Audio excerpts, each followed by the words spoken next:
Git sonuna kadar.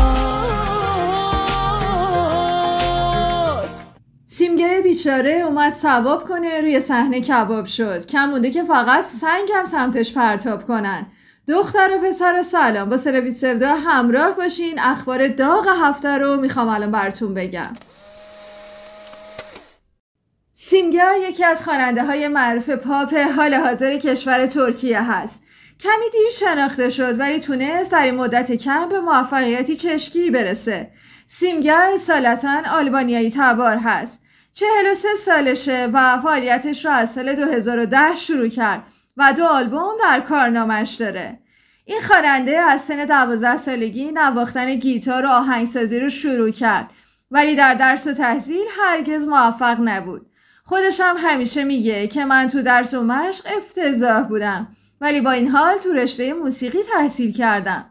تو سال 2016 با آهنگ یانکی حسابی ترکوند و با همون آهنگ هم تو ایران شناخته شد. سیمگه بعد از اینکه فهمید چقدر تو ایران طرفدار داره حسابی خوشحال شد و به برنامه هم با اجرای صدف طاهریان دعوت شد و همین آهنگو اونجا اجرا کرد. ولی اخیراً تو یکی از کنسرت‌های سیمگه اتفاق عجیب و غریبی روی صحنه براش افتاد و باعث عصبانیت و دلچرکینی اون شد. قضیه از این قراره که سیمگه در شهر گازیانتپ ترکیه در حال برگزاری کنسرت بود. روی صحنه داشت اجرا می‌کرد که ناگهان با یک حرکت غیرمنتظره از طرف طرفدارانش مواجه شد. به این صورت که ابتدا یک دسته‌گل خیلی بزرگ و در ادامه یک تلفن همراه از طرف افراد حاضر در سالن کنسرت به سمت سیمگه پرتاب شد.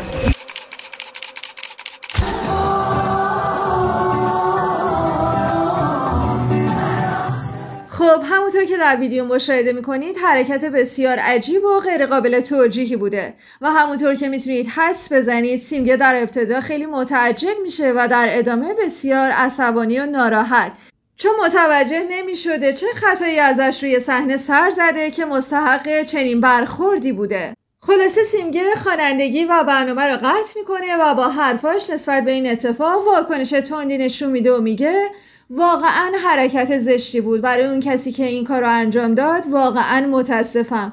آیا پرتاب کردن گوشی به سمت کسی که در حال اجرای برنامه‌اش هست و قصد شاد کردن مردمه و داره کارش رو انجام میده کار درست و نرمالی هست؟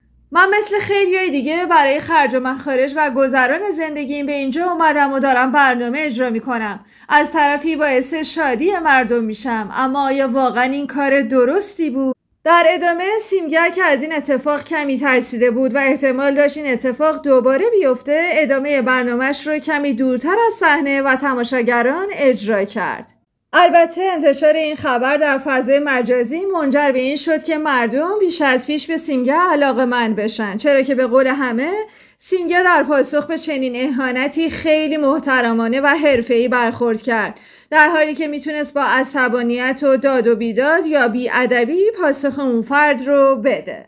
نظر شما در مورد سیمگه و آهنگاش چیه؟ اصلا طرفدار آهنگاش هستین؟ متشکرم که این ویدیو رو همراهی کردین. مراقب خودتون باشین، مراقب خوبی هاتون هم همینطور. خدافظ. Bunu yapan arkadaşınızı gerçekten kınıyorum. Çünkü ben buraya gerçekten sağlıklı bir şekilde ekmeğimi ve paramı kazanmaya